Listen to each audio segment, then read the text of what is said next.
प्यारे दोस्तों नमस्कार। बहुत बहुत स्वागत है आप सभी का एक बार फिर हमारी आज की इस वीडियो में। दोस्तों आज की इस वीडियो में हम लोग सॉल्व करने वाले हैं लीड कोड की एक और बहुत ही इंपॉर्टेंट प्रॉब्लम जिसका नाम है वैलिड एनाग्राम।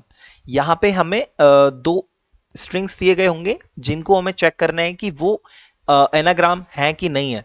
तो सबसे पहले ये समझना बहुत जरूरी है कि एनाग्राम स्ट्रिंग्स क्या होते हैं, देन हम लोग इसके सोल्यूशन की तरफ प्रोसीड करेंगे।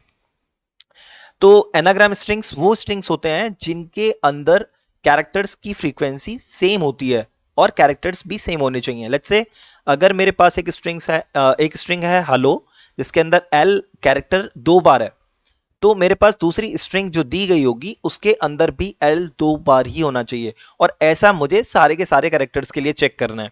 ठीक है, तो बेसिक चीज हमें समझ में आ गई। अगर हमें एनाग्राम प्रूफ करना है तो कैसे प्रूफ करेंगे, इसके लिए सबसे पहली चीज क्या होगी, हमें एक बेस केस चेक करना होगा। ये चेक करना होगा कि अगर दो स्ट्रिंग्स हमारे एनाग्राम है तो हमेशा दोनों स्ट्रिंग्स की सबसे पहली चीज लेंथ बराबर होनी चाहिए। अगर दो स्ट्रिंग्स की लेंथ बराबर नहीं है तो वो एनाग्राम नहीं हो सकते। ठीक है, तो सबसे पहला चेक हमें यही अप्लाई करना है कि if the length of string 1 and length of string 2 is equal then we will proceed further. अगर उनकी लेंथ बराबर नहीं है तो वी विल रिटर्न फॉल्स।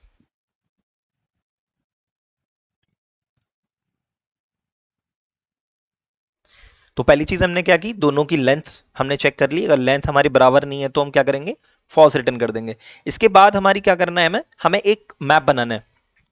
इस मैप में हम लोग क्या करेंगे, हम लोग स्टोर करेंगे दोनों स्ट्रिंग्स, एक स्ट्रिंग के कैरेक्टर्स और उनकी फ्रीक्वेंसी को।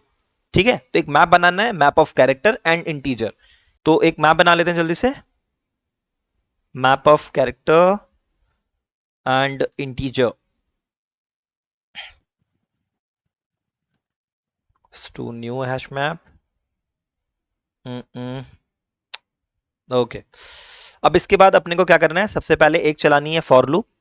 और इस फॉर लूप का जो मेन पर्पस होगा वो ये होगा कि हमें एक स्ट्रिंग के सारे कैरेक्टर्स को इस मैप के अंदर स्टोर करना है। अगर वो कैरेक्टर पहले से स्ट्रिंग के मैप के अंदर है तो हमें उसका काउंट अपडेट करना है। ओके, कमेंटेड कोड हमेशा लिखना चाहिए। उसका एक बेनिफिट होता है कि अगर आप अपने ही कोड को कुछ टाइम के बाद देखोगे तो आपको हमेशा याद रहेगा कि आपने इस लाइन में ये कोड क्या कर रहा है। पहली चीज तो आपको ये मालूम चलेगा, और दूसरी चीज ये है कि कमेंट लिखने से आपको एक ओवरऑल फ्लो भी मालूम रहता है कि कल आप एक बड़े प्रोजेक्ट में काम करोगे तो आपको हमेशा स्टेप्स जरूर लिखने चाहिए कोड के ऊपर।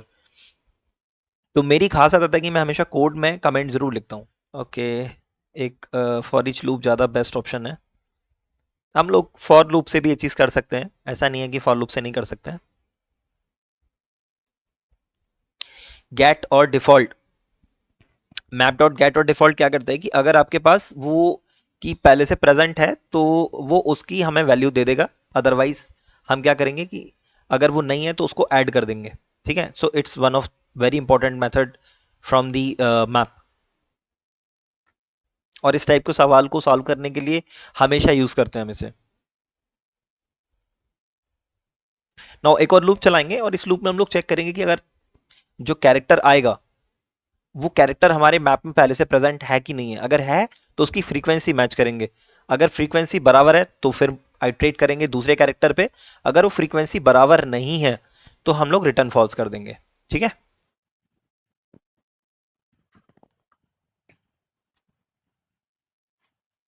सो सबसे पहली चीज हमें क्या करनी है कि जो कैरेक्टर हमें मिलेगा हमें चेक करना है कि क्या वो कैरेक्टर हमारे मैप के अंदर पहले से है या नहीं है। अगर नहीं है तो हम फॉल्स रिटर्न कर देंगे यहीं से।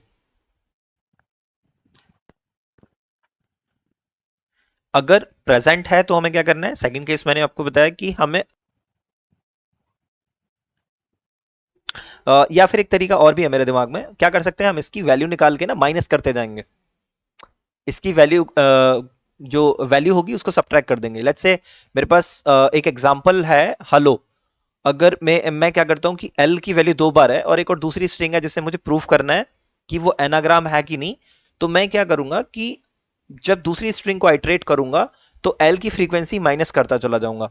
अच्छा, यहाँ पे एक चीज साथ में मेरे को ये भी रखनी है कि अगर किसी कैरेक्टर की फ्रीक्वेंसी 0 हो जाती है तो मुझे उसे रिमूव भी कर देना है, उसको मैप के अंदर नहीं रखना है। और ऐसा हमें सारे के सारे कैरेक्टर के साथ करना है। वंस हम लोग पूरे के पूरे स्ट्रिंग को आइटरेट कर ले रहे हैं दूसरे को, तो हमें चेक करना है कि हमारा फाइनली मैप एम्प्टी है कि नहीं है। अगर मैप हमारा एम्प्टी है, दैट मीन्स कि दोनों स्ट्रिंग क्या है, हमारे एनाग्राम है। अगर मैप हमारा एम्प्टी नहीं है, तो दैट मीन्स कि दोनों स्ट्रिंग्स हमारे एनाग्राम नहीं है।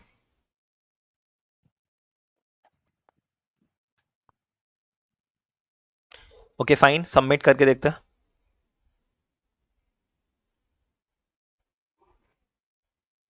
सो फाइनली हमारा सोल्यूशन सबमिट हो गया है। आशा करता हूँ कि आपको ये वीडियो पसंद आई होगी। वीडियो आपको कैसी लगी आप मुझे कमेंट करके ज़रूर बताइएगा।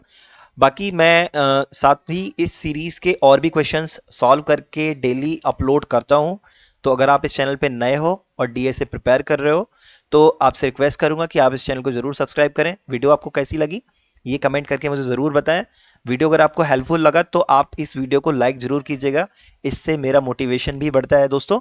जल्दी मिलूंगा आपसे एक और नई वीडियो में एक नए सोल्यूशन के साथ। तब तक के लिए नमस्कार।